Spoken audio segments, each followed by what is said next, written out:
So welcome back to a poetry prompt process video, the 3 Ps for this month's prompt, which was Distant Shores. Now, my pen's not working. That was a good start.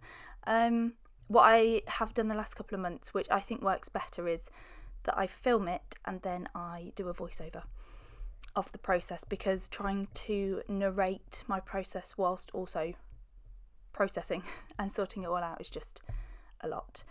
So I don't know why poems come to me generally either as rhyme or not, but last month's was rhyme, but this one I sort of automatically thought, you know what, no, this just feels like an observation of something maybe, rather than, if the stars could speak is it's a what if poem, it's imagined. So I went straight away with Distant Shores. Shores for me, I automatically thought of tides, in and out, ebb and flow, backwards and forwards.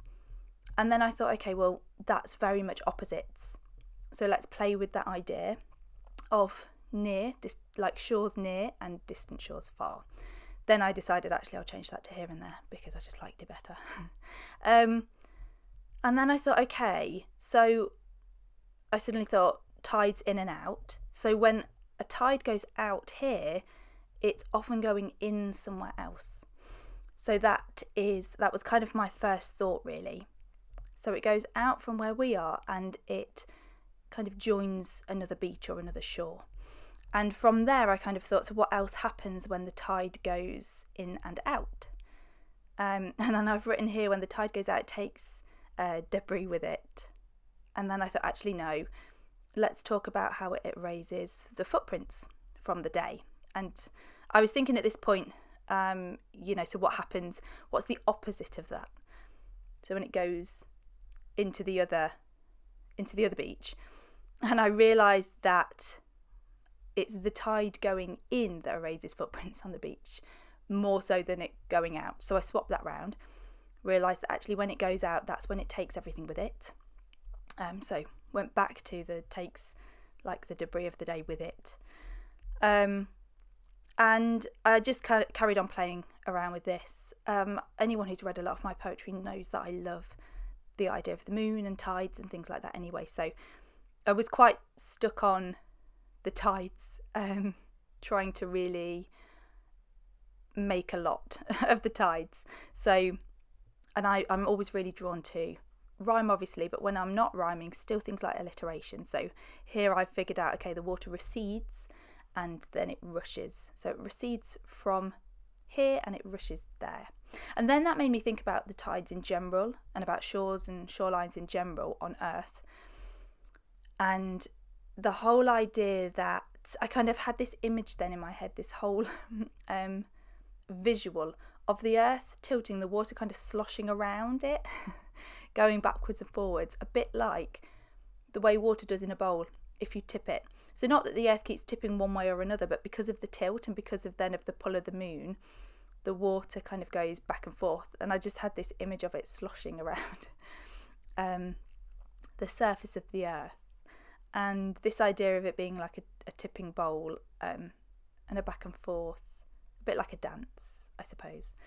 I'd exhausted the idea of tides there, so then I went back to the top and thought, okay, what else is there that I can sort of think the opposite happens here and there? So I thought obviously sunset and rising, and the rest of this bit's out of focus, but it links to the sun setting and rising. So I think it was shadows. Yeah, I was thinking what happens at sunset and sunrise. So shadows change their shape and then we go to sleep and we wake up. They're both kind of opposites. So when our sun sets, there's rises. Our shadows get longer. I've put that shadows grow here and they shrink there. I play with opposites a lot in my poetry, whether it's rhyming or not. And so this was really tapping into that for me. I found it was flowing really quickly because, like I say, actually with opposites, once you've got one thing, the other thing's kind of done for you. It's really simply how you word it. So I thought about the whole sleep thing, like we yawn and head to bed. What's the opposite when you wake up? They wake, and then I thought yawn and head to bed. I need something else instead of yawn, so we stretch, or they stretch and wake up. I think at this point, what am I writing here? Oh, yes. And then I had this idea that it was, we always say that things are happening under the same sky, but actually the reason that we head to bed as other people wake up is because it's the same sun. It's actually left our sky that we can see, and it's arrived in theirs. So yeah, that was my little bit there. I've dropped the pencil down for a moment here because my son has just got home from school, so I've gone to answer the door for him, and I'm back. I am looking here and reading We Yawn and Head to Bed, and I'm not happy with it. I just want it to sound a little bit more, I don't know, poetic, I suppose, but I obviously have decided I can't, so I've decided to move on. And from here, I'm then thinking about what else happens here and there. And I had forgotten up until this point, really, or not forgotten, but it slipped my mind that the whole idea was distant shores. And I was then thinking about distance and who is they? Who are these people? Their sun, their sky, their tides, their shoreline. Who is they? Who is there?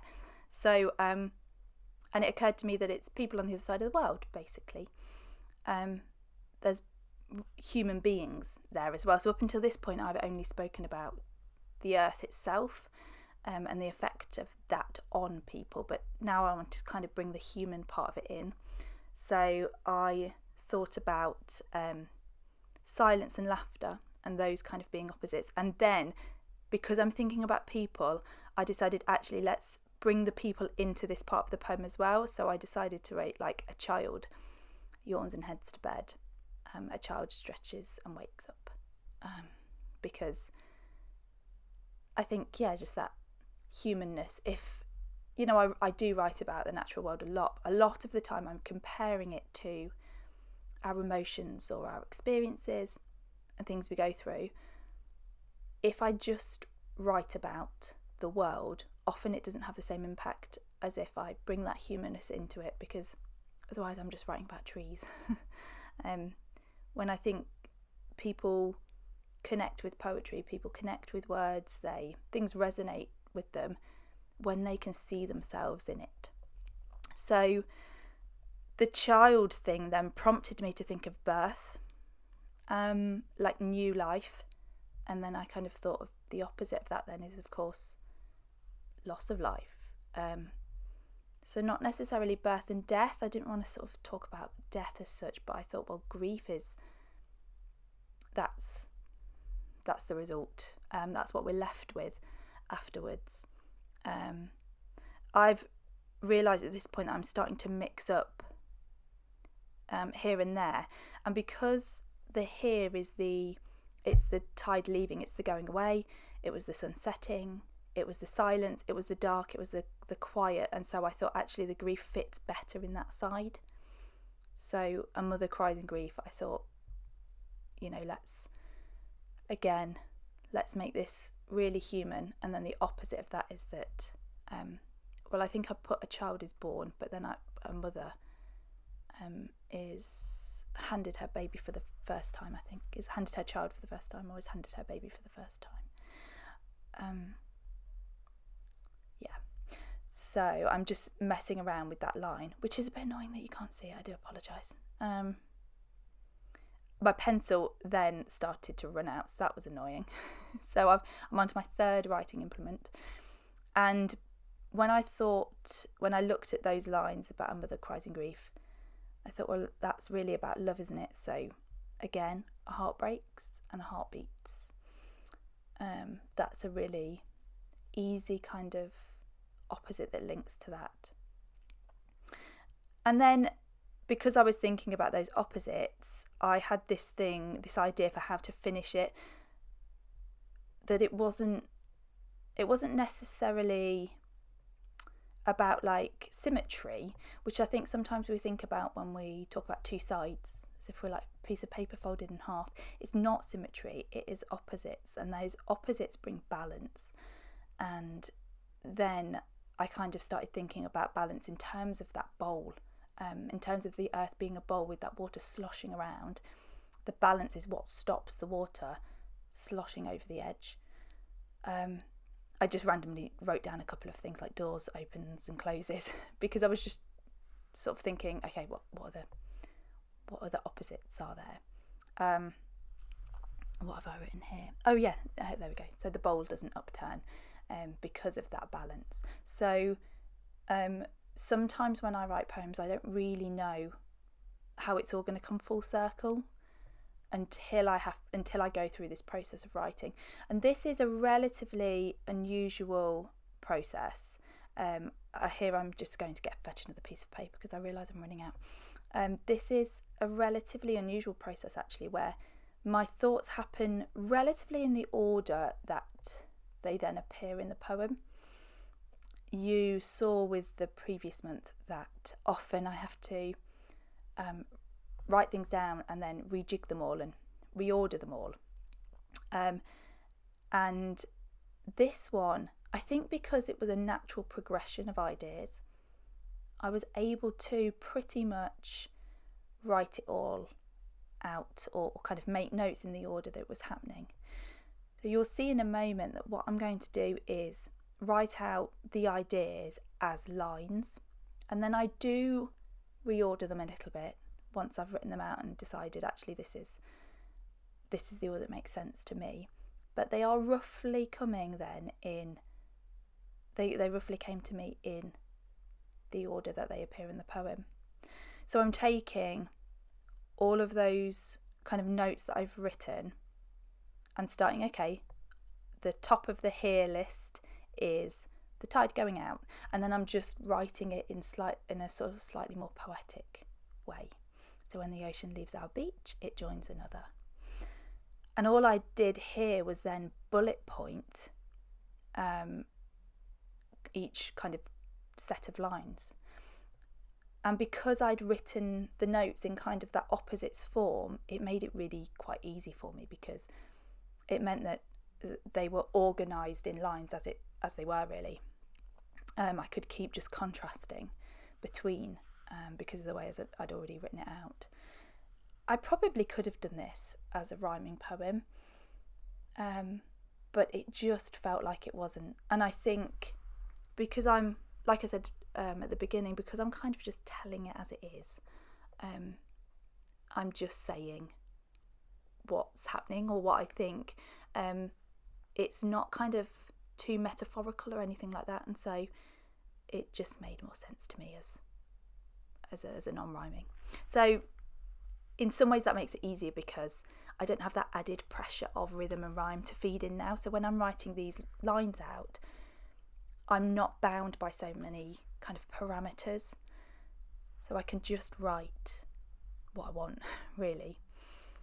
You will see that even from what I write here and then the difference when it actually is part of the poem, it doesn't mean that just because this is the way I've written it on this piece of paper is the way it's going to be, but it's that process of just little notes into something more poetic, and then when I type it up it becomes kind of exactly what I want it to be, really. I at this point was already thinking, well, I'm still writing about the tides here, but I've got the sun in there a little bit, so I already knew at this point that I was going to have to reorder them slightly. And of course sometimes I need to pad out the lines a little bit, otherwise it would just be very, very kind of robotic. When I read a lot of stuff about writing, and a lot of it sort of always talks about varying sentence length, because lots of short sentences can be very dull, but lots of long sentences can mean that the reader gets lost. So whilst these are all sentences really and lines of very similar length, I knew that I would need to kind of play around with that a little bit when I put it all together. This bit here, when I put under the tide pushes forwards, erasing footprints and the debris of the day. I was really torn here because then I thought, oh, remains of the day. I like the idea of remains of the day, but then debris of the day gives me that alliteration. So I just left both there for a minute, and I do that a lot. And I just decide once I get to it, once I get to typing it up, what I choose really, which one speaks to me more. So yes, I almost wrote that line as part of the other one, and then realised write it as a separate one because I might want to play around with the order again. What I did realise halfway through was when I turned, and I don't know if I missed myself doing this or whether it was off camera so we couldn't see, but I did realise when I turned the sheet over, when I made the switch from writing more about the kind of natural world into writing more about people, I realised that I wanted to switch the order of here and there. So it wasn't just always this happens here, that happens there, this happens here, that happens there, this happens here, that happens there. I wanted it to then switch up a bit. So about halfway through, when it starts talking about laughter and silence, I switch the order around. And I think I remember that when I come to order this in a moment. Obviously the part about the children going to sleep, that is still almost linked to the sun setting and sun rising. So that's kind of the bridge, I suppose, between the natural world and then it becoming about people. It goes from this happens in nature to this happens inside of us, kind of thing. Outside to inside, outside world to our internal world, I suppose. So this is what I then start to do a lot. I mean, you'll have seen this previously anyway, but I write something and then think, oh, actually that links to this part up here, and then this little bit here, I thought, okay, I need to write the order out now of what I want it to be, because everything was a little bit disordered on the other page. So I'm just writing out the order of how I want everything to be, and then in a moment I'm going to go and number it a bit like I did. I'm sure I numbered when I did If the Stars Could Speak. This is the trickiest part now, because what I'm trying to do is not necessarily this part, but in a moment I lose the opposites thing for me to cling on to. So whilst I've got the opposites, it's nice and safe because I can just, like I said before, this happens here, that happens there, that happens there, this happens here. Once I get to the end of the poem, what I then have to do is obviously kind of tie it all up, come back to the idea of the earth being like a bowl and keeping the balance. And I wanted, though, for it to still relate to us, to relate to us as human beings. So actually, whilst the sun sets here and the sun rises there, at some point the opposite is true as well. And so I came round to this idea of like we experience it all, and so that was what I kind of wanted to finish on, really, that on distant shores are not actually so distant in many ways. They're experiencing what we will experience at some point, just at a different time usually. So yeah, I'm just tying up the kind of last few bits really about, you know, children being born and mother's grief. And again, at this point, I wanted to remind myself that the poem is about distant shores, because none of my sentences so far have got distant shores written in it, and I wanted it to be really clear that that was the driving force, that was the prompt. So I just made myself a little note there about the fact that I need to keep making sure I've put distant shores. I think I've written distant shores scattered in amongst the lines. So just a little reminder for myself there. Otherwise I'd have forgotten. And not that the title of a poem always has to be part of it. A lot of mine are not, and particularly non-rhyming ones, a lot of the time it's just an overall feeling, but I just felt actually this one I want to make sure I keep coming back to the idea of distant shores. So I'm just finishing the order, making sure I've got everything, coming back to this idea of on distant shores. And I don't, off the top of my head, actually can't remember if this is the point that I put on distant shores into the poem, but yeah, it was just that reminder to make sure I keep doing so. This happens actually quite a lot when I write as well. I haven't necessarily talked about storms gathering and skies clearing, but it popped into my head as I wrote it, so I carried on. I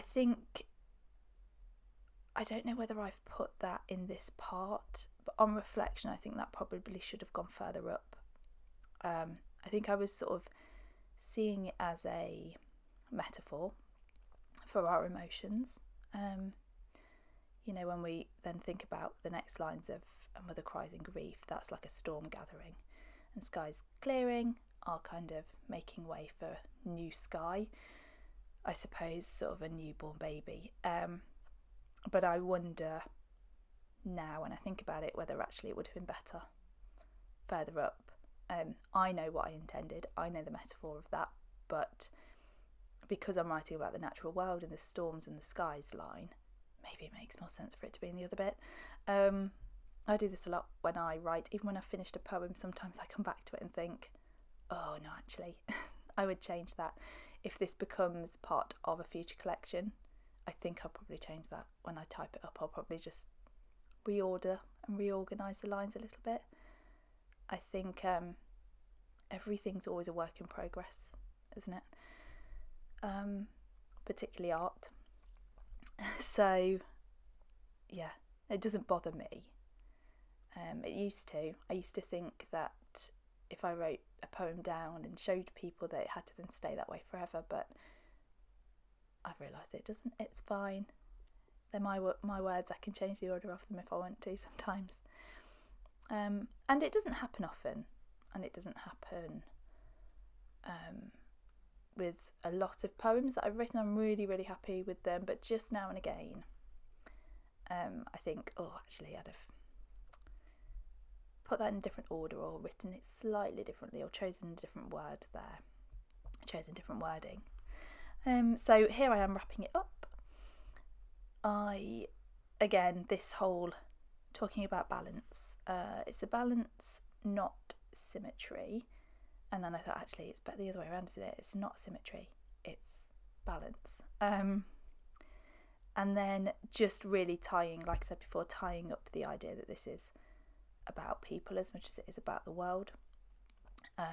It's about the people on the distant shores, not just the shores themselves. So making sure that this has a balance, if you pardon the pun, of nature and human nature, really, I suppose. And then I'm starting to run out of space here, but I've just squeezed in the very, very sort of main idea of, like, we feel it all, basically. Everything's always happening. The world is always moving. Nothing stays the same, really, for long. And we have to experience it all. So, like I say, this is just me finishing up the very end of it. I don't go beyond this piece of paper because I know that this is pretty much the poem at this point. I'm just going to order it in a moment, and then I just sort of make it a little bit more coherent once I type it up for real, or once I write it up for real. Once I get a poem to this kind of part, I'm just thinking how to begin it here, because you just can't go straight into when the ocean leaves our shores or whatever I've written.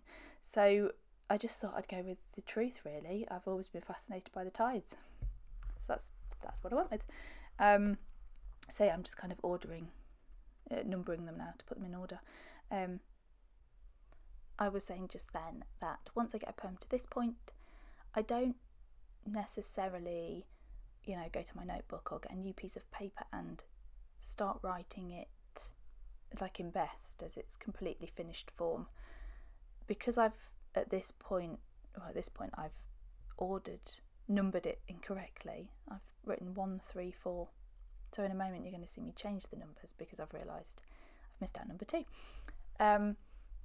At this point I've got far more than the bare bones of the poem, so it's much easier for me to type it up either directly where I'm sharing it or usually in a Word document, because it's far easier then to, if I want to reorder it or something, I can copy and paste. Much easier to do that kind of digitally than it is if I've written it down. So yeah, there's not another page after this. You're seeing the kind of finished poem, as finished as it can be on paper. And as you can see, as I'm going, I'm still scribbling out.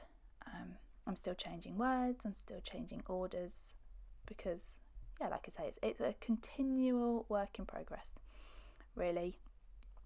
I think that's a nice metaphor for life, really.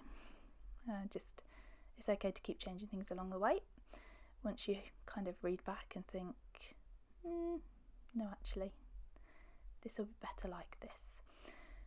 So at this point, I think most of the poem was written out mostly in order. So I was able to just kind of, number it as it is. And then, like I say, I type it up, and that's... Oh no, I've decided to change my mind there. I wiggled it around a bit. Oh no, it's just because I'd missed out a part.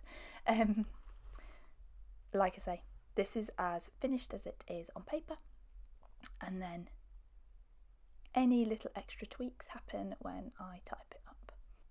And that is the whole process, from lists to slightly different lists to the poem that I'll post below.